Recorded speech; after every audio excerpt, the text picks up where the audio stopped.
Hi, everyone. I'm Alice Cash with Jubilance for PMS. And so today we have Lauren LoGrasso on. She is a podcast host and producer, singer-songwriter, public speaker, media podcasting consultant, and SAG actress. Lauren received her BFA in acting and BA in communications from Michigan State University.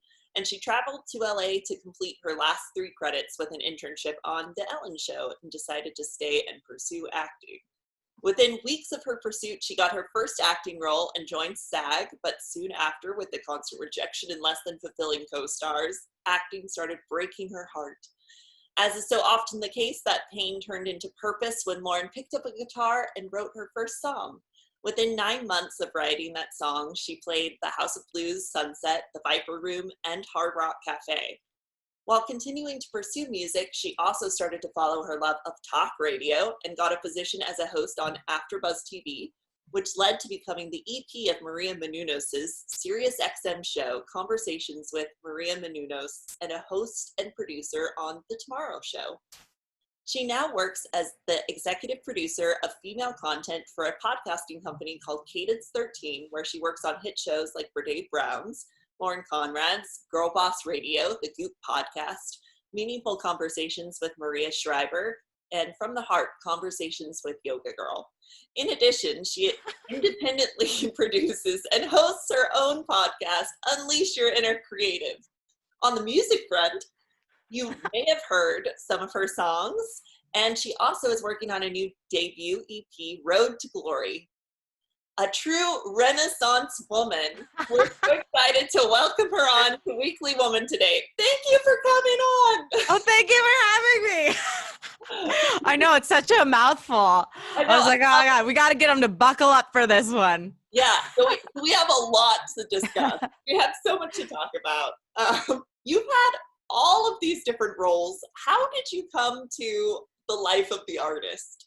I was born this way, I think. You know, it's funny because I was just telling you before we went on, I came home during the pandemic, back to Michigan. I usually live in LA, so I have my apartment there, but came back to be with my parents. And we've been watching a lot of home movies. And it's just amazing to look back at yourself as a child and to see that you've always been who you are in some way. You know, if you had a wonderful childhood, like I was blessed and privileged to have, like, you've kind of always been that little self. And so it's like, I was singing when I was less than 1.5. I was singing full songs. There's this really funny video we watched last week, and I think this describes me. There was a sprinkler going, and we were outside. My mom was videotaping, and a sprinkler was going, and it was like the spray of the sprinkler was the sprinkler equivalent of like a fire hose. It was a really strong stream. I was less than 1.5, and I kept throwing myself into the sprinkler stream, fully clothed, just kept throwing myself into it. So I think I've always been the kind of person that even if something is difficult, I go in full force and with full passion and just see what I can bring to the table. Wow, that's amazing. Thank you so much for that. And you went to LA right after college. Can you talk about that experience? Was there like a huge culture shock moving to this big city? Yeah, definitely. So I finished my last class at Michigan State in August 2011. I found out I got the internship at Ellen 10 days later, or maybe, no, it was like a week after that. And then 10 days later I moved. So it was a very quick turnaround. If I had thought about it at all, I wouldn't have done it. I do recommend to people, especially people who tend to be overthinkers, sometimes to just throw themselves into something because they will figure it out. But if you think about it too much, you might not do it. So I moved there. I was kind of like jamming, and like for the first 1.5 months, I just like kind of pretended like I was on vacation. And then it hit me. I was driving home from an improv class. There's a street called Cahuenga in California. Like I turned from Cahuenga onto Barham back into Burbank from Hollywood, which, by the way, if anybody's thinking of moving to Los Angeles, don't move to Hollywood. It's where souls go to die. But I was driving back into Burbank, and I just started hysterically crying. And I go, what did I do? Why did I move to this weird, crazy place? I don't know what I'm doing. I'm homesick. I'm scared. The freeways are so big here. It makes no sense. And so, yeah, I had that little breakdown moment. It's okay. Everybody, you're going to have one of those. Just roll with it. It's normal. And you figure it out as you go along. But yeah, it was certainly culture shock. It was hard for me because I came from a place, the Midwest, from Michigan, where for the most part, people do what they say they're going to do. And the most confusing and difficult thing for me to understand about the culture of California and Hollywood in general is that people say a lot of nice things, but it more often than not leads nowhere. And so when you find the people that are of integrity and do what they say they're going to do, those are your people. Those are the people you stick with. And so luckily, after 8, almost 9 now years of being there, I really have found a great core group of people who are like me and like-hearted and with a similar work ethic. But that was definitely hard to get used to when I first got there. Wow. Yeah, that would be such a different shift just to move to a big city like that. And the huge freeways. They're so big. I mean, they're like the freeways here. The one that I continually drove up to Michigan State from Detroit was 2 lanes. 2 lanes. Oh my gosh. Imagine merging onto like the 101 or the 405. And by the way, the LA, this just goes to show LA and California in general. It's not like you call it the 5 or like 5. Like here you call it 696, the freeways, 696 or 94. There they put a the in front of the freeways because even the inanimate objects are important there. So yeah, it was a lot to go from 2 lanes to like 5 to 7 lanes. Wow. Yeah. And so you went from the Ellen Show and then you started to pursue this life of wanting to be an actress. Can you talk about that and talk about getting into SAG? Sure. So I, got my BFA in acting. So when I graduated, I really thought that's what I was going to do. And so the last week I was at the Ellen Show, I had done a casting director workshop, which those things don't really exist anymore. But back in the day, that was a way for unrepresented actors to get to know casting directors and hopefully be brought in for an audition. I did one with this casting director named Craig Campabasso. He fell in love with me. He ended up hiring me for my first ever professional film job. And I was one of the main characters in this shoot. I had, my own little dressing room. They did my hair and makeup. I had a chair to sit in. I felt very special. I was certain that I was just going to go to the top right after this. This was in December 2011. Went home for Christmas, came back. It was like Cricketsville. My first agent that I had in LA, she canceled a meeting with me because this was the quote: "The goats on my farm broke the water main." I thought I was getting punked. What? She ended up signing me, and then she left town without telling me and got out of the business. I found out from this guy I was in acting class with. So it was a rough road with acting, but it was through that first gig and a couple subsequent gigs that I was able to join SAG. Amazing. Yeah, it was amazing because really, I was fighting for every inch. I was going to all these sad musical theater auditions, a bunch of random student film auditions. There were some auditions that I got from backstage.com, which is a way to get acting auditions, that I wasn't sure if I was on a reality show or if I was getting going to be murdered. It was a very strange situation. So this is really what led to the heartbreak that caused me to write my first song. And what did you do when you decided to turn to music? You said you were auditioning for musicals, so that had always been a part of your life. Can you talk about moving into the singer-songwriter phase of life? Sure. So I think that picking up guitar really changed everything for me because I'd been singing, like I said, since I was basically a baby. I did my first musical when I was 3 or 4, but since I'd never had that piece where it was playing an instrument, I never considered that I could write music. Actually, weirdly, and I do recommend this to any creative person. If you do have the footage from when you were younger, look at it because a lot of times, the little self knew things, like I said before. But there was this one video we watched about a week ago. I was 2. I was jumping on the bed singing, and I wrote a song. But nobody in my family would have known to call that out because there were no musicians, there were no songwriters. So it wasn't going to be like, oh, look, Lauren's a songwriter. They just thought I was being a weird kid. So I kind of had been doing it my whole life. But since I didn't play an instrument and since I didn't know anyone who was a songwriter, I never put 2 and 2 together. And so, there's a very funny story I can tell you. I don't want the whole thing to be comedy moment, but it is pretty funny. Okay, I'll tell you this story. And it's wild. But I really do think this opened the portal for me. So long story short, I was a very good girl. I never tried drugs. I never did smoked pot.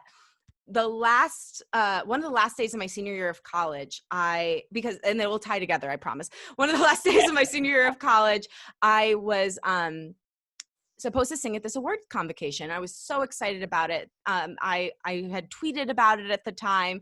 I had told all my friends. I was really excited. It was supposed to happen at 5 p.m. So I was running errands around campus. I decided to check my phone. It ended up saying that we need to be there at 2:45, which was weird because it wasn't until 5. Why would you need to have a call time that early for a college event? This was the last thing I was supposed to do in college, by the way, was sing at this event. I start panicking because I'm like, this doesn't add up. I'm calling all my friends who are supposed to be there. I'm calling my teacher. I'm calling the piano player. Finally, the piano player calls me back and he goes, "You missed it."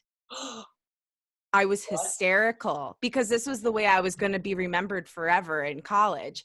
And so I was inconsolable. I was calling my teacher and apologizing and saying, "I'm so sorry. This isn't who I am." Long story short, I ended up getting together with my friend Michael, who happened to be a pretty raging pothead. And I'm like, you know what? Let's just give this a whirl. I did way too much of it because it was a first time. I'd done it one other time before that, but that was like the first time I'd actually like gone in it to win it, really. And I took 5 hits on a water bong. I hit the floor and like started really panicking. And I made him walk all around campus with me. But long story short, when I was in that whacked out state, I sang every thought I had for 2 hours. And I kept saying, "This is the real me. This is the real me." Now, at the time, my friends wanted me dead because I was just being so annoying, singing every thought I had. But when I started writing music, I looked back on that and realized my subconscious, my high self, was trying to tell me that I was a songwriter. And it was really after that finally guitar started making sense. I tried to play it like 5 times. It never worked. So finally I started playing chords. The first song I ever played was Eleanor Rigby. And it was when I played that song, because that's only 2 chords. It's E minor to C over and over again. And it's by the Beatles, obviously, who are heavily considered one of the best bands of all time. And I thought if they could write a song with 2 chords, maybe I could write a song. And so flash forward a year when I'm having this heartbreak with acting and I'm, in my guitar learning process, I start falling asleep in that state between being awake and asleep, writing songs. And I would sing them into my voice memos. And then finally I started putting those songs that I was kind of creating when I was in between awake and asleep into the chords that I was learning on guitar. And that's how it started. So that's a very long story, but I do believe all those pieces are kind of, part of the path. And I think sometimes we do have these talents from the time we're young, but we just don't recognize them until we're ready. That's interesting that you're able to like think back on these moments, or whether they're these video moments or just memories, and figure out who you are as an artist sort of now and what kind of put that puzzle together.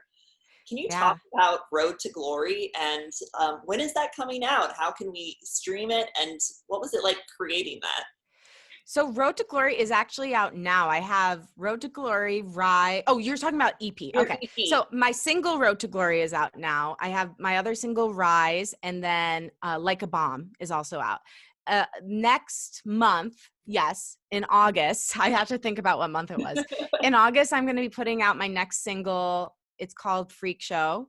And then I'm going to put one more out probably September, October. And then at the end of the year, originally I was going to put the full EP out in the summer, but just a tip for anyone who's an independent musician or just a creative in general, if you can parse things out and not just do like one big bang, like do little things, it gives you more opportunities to market and get your name out there. So at first I was going to do 2 singles and then put out the full EP, but especially now with COVID, when it's harder to record, I'm going to do it as singles and then put out an EP with a couple bonus songs on it toward the end of the year. How were you able to record this with it being COVID? Were you recording in a studio in LA beforehand, or did you put this together at home with all your podcasting equipment? So it was actually done last year. And so we've just been doing it piece by piece. And me and my producer have been going back and forth, like getting the final mixes together and mastering it, which basically just makes it super pristine and ready to play on the radio. And so, yeah, we've been doing it all virtually, but I haven't had to record anything. That's the next step. I'm trying to get a nice microphone now where I can start doing some in-home, in-studio recordings. Oh, awesome. Well, I see your microphone right here. Can you talk to us a little bit about your own podcast that you've started?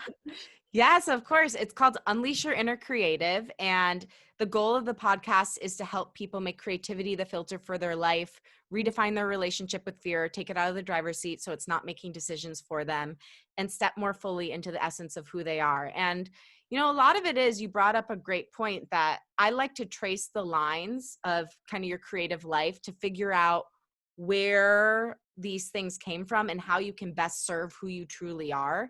And so every week we talk to different guests that help us get to the bottom of the creative process and figure out how to be more ourselves and not let fear rule our lives. That's really great for right now. What would you give someone who like needed a helpful tip just right now during COVID? What's the best thing you've learned from your podcast about helping with fear and stress during this COVID environment? I think number one, don't deny how you feel. I think the times I've been most depressed in this time period have been when I've been trying to run away. Mhm. And I really do believe that the only way out is through. So if you're in the thick of things, journal, talk to a friend, cry. I mean, I get a lot out of crying. For me, it's like, that's how I release my pain and like the trapped expression. I know sometimes it's hard because it's like, you know, you're going to have to go on a journey with that. But when you get through it, it's kind of like how the air looks beautiful after it's rained and it smells fresher and the sky's clearer. That's how it is for our bodies too, when we let ourselves have that full body expression by crying. So let yourself feel. And then when you're, don't beat yourself up too for being creatively blocked, because it's a very easy time to be blocked. Something that I've learned about being able to express yourself creatively and the way that I started writing again, because for about the first month and a half of the pandemic, I didn't write at all because I was so overwhelmed by everything that was happening and so stressed. I think that my brain just couldn't go there. And I started doing this thing on my podcast where every week I would give the audience a creative challenge. And that was just a word, and they could make anything based off of that word. They could do a drawing, they could cook a meal, they could write a song, they could play a game with their kids. Wow. Whatever that word inspired, create something from that word. And for me, having that container gave me the boundaries I needed to start to feel like, okay, I can get the hang of this again. It's not this weird, broad, like I can pick any topic in the world. I have something to steady me. And that's what really got the ball rolling. So I would say that, and just honor where you're at, wherever it is. Thank you so much, Lauren. And what has been your favorite project that you've worked on based on one of these words from your podcast? I wrote this really cool song. I don't know what it's called yet, actually, but it was, the word I gave was bird. And the lyrics are, I was kind of inspired. Have you read Glennon Doyle's Untamed? It's a book. I have. Okay. Yeah, Okay, cool. So I was inspired by her book, and the lyrics are, I've been acting like a bird who cut her own wings, tied herself to the ground and said she doesn't sing, trying hard to forget my own nature. And it goes into this whole thing about, you know, in a lot of ways, how I've actually held myself back. And how could I get more in touch with that little girl? How could I get more in touch with who I really am, with the fullness, the largeness of who I really am? And it's the chorus is, I could fly, reclaim my space inside the sky. You know, it's about getting back to that broad, big soul that you are. And so I would definitely say that's my favorite. I'm still working on that as a human, but I love that song encouraged me to do it. Oh, I think that's just lovely. I love this idea that you're talking about of finding your way back to that girl, that young person, that person uninhibited by everything that's put on us as women, and like everything that society tells us, really. And something that we always ask on this podcast is, what is your definition of womanhood? It's probably something that can like shift in the next minute right after you say it, but what is it? Wow, I love that question. The first thing that came to me was strength. We, throughout the years as women, have had to hold so much inside. So I think it's at this point, if we're like looking at the true meaning of it, it's strength, it's caring, it's expression, it's expansion, it's resourcefulness, it's creativity, it's warmth, it's kindness, it's love. I'm so proud to be a woman, and I'm grateful to share in this experience with other women of all walks of life, and for the sisterhood that we all have. Thank you so much, Lauren. Is there anything else that you'd like to add to our listeners today? Just the way I end every podcast is I believe in you. And I think that that is oftentimes the difference between us going toward our dreams and us not. And I just want to say, whoever is listening, I believe in you. You are so worthy. And I hope that today you take this interview and this lovely talk that we've had as a sign that you needed to claim your right to have a dream and to take up space, because you deserve it. Thank you so much, Lauren, for being on. Thank you for having me. To meet you. Great to meet you.